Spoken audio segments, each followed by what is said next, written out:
एक गांव में एक चुड़ैल रहती थी। उसका बहुत बड़ा एक खेत था। वह अपने खेत पर ही सोती थी और फसल की देखरेख करती थी।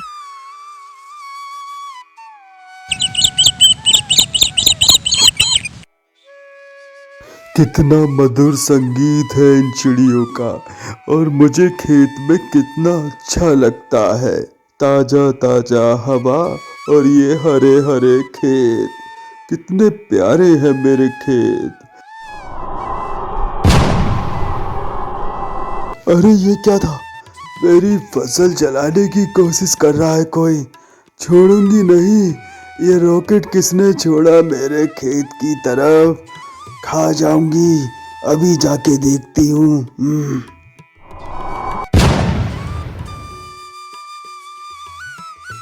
अब दिवाली को कुछ ही दिन बाकी थे तो लोगों ने पटाखे छोड़ना शुरू कर दिए थे। इधर चुड़ैल ने वह घर ढूंढ लिया जहां से रॉकेट उसके खेत की ओर गया था। अरे मेरी बात ध्यान से सुन। तूने जो रॉकेट छोड़ा था वो मेरे खेत में जाके गिरा है। मेरी फसल जलते जलते बची है। अगर मेरी फसल को कुछ हुआ तो मैं तुझे जिंदा नहीं छोड़ूंगी। अरे बाप रे, क्या बात है। अरे चुड़ैलें भी कब से खेत रखाने लग गई और खेती करने लग गई। ये तो मैंने पहली दफा सुना। हंस ले जितना मर्जी चाहे। अगर एक पटाखा और मेरे खेत की ओर आया तो छोड़ूंगी नहीं। अगले दिन चुड़ैल अपने खेत में टहल रही थी। फसल पक चुकी थी कि तभी पटाखों की बरसात होने लगती है। अरे नासपीटों ने मेरे खेत जला दिए। हे भगवान, इन लोगों ने मेरी फसल जला दी, मुझे बर्बाद कर दिया। मैं इन्हें छोड़ूंगी नहीं। अपनी फसल का बदला चुन चुन के लूंगी। मैं इन्हें छोड़ूंगी नहीं। इस बार के पटाखे तो काफी मजेदार हैं। फोड़ने में काफी मजा आ रहा है। काश हर दिन दिवाली होती तो कितना मजा आता।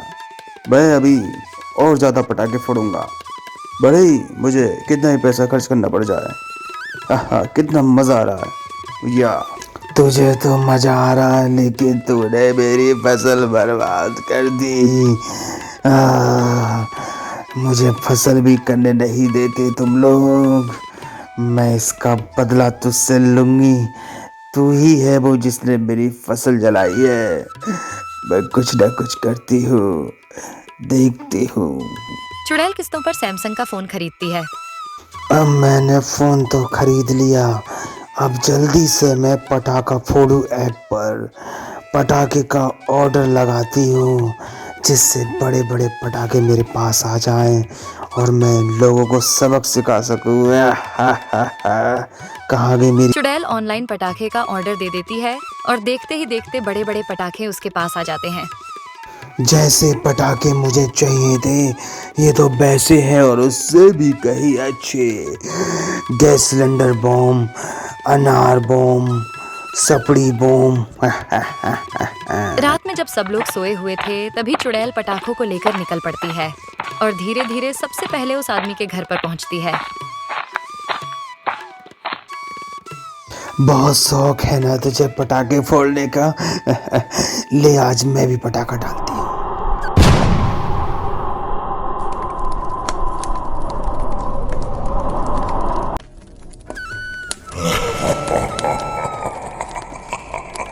अब आएगा तुझे मजा। अब देख तेरा घर कैसे चल रहा है।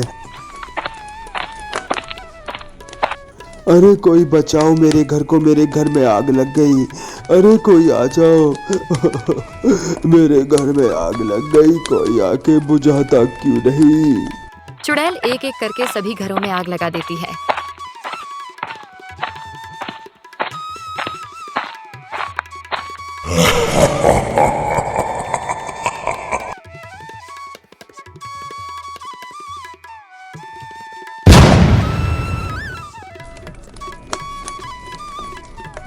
देखते देखते चुड़ैल पूरे गांव में आग लगा देती है। पूरे गांव में सिर्फ आग और धुआं ही नजर आता है। अगले दिन सरपंच के यहाँ सब लोग इकट्ठा होते हैं और वह ये सोचते हैं कि आखिर आग किसने लगाई। देखो गांव वालों, मुझे तो लगता है ये बहुत बड़ी साजिश है। किसी ने हमारे गांव में आग लगाई है, लेकिन किसने हमें पता नहीं। अरे सरपंच जी, मैं जानता हूँ किसने आग लगाई है। दरअसल ये आग उस चुड़ैल ने लगाई है। उसके खेत जल गए थे और उसने ये आग लगा दी। चुड़ैल छत पर बैठे हुए सब सुन रही थी। तभी वह नीचे आ जाती है। ये बात सही है सरपंच जी, ये आग मैंने ही लगाई है, लेकिन तुम लोगों ने मेरे खेतों की परवाह किए बगैर मेरे खेत की ओर रॉकेट छोड़े। और मेरा दुश्मन खास करके ये शख्स है, ये आदमी, मैं इसे नहीं छोड़ने वाली। अगर ऐसी बात है तो हम भी इस काम की निंदा करते हैं। ये तुम्हारे साथ बहुत गलत हुआ। तुम्हारी बरसों की मेहनत, फसल की जो बर्बाद हुई है, ये आदमी उसका दंड देगा। नहीं सरपंच जी, इसे सिर्फ मैं ही सजा दे सकती हूँ और मैं देकर ही रहूंगी। और इसके बाद क्या था, चुड़ैल बड़े से रॉकेट पर बैठकर उसके पीछे पड़ जाती है।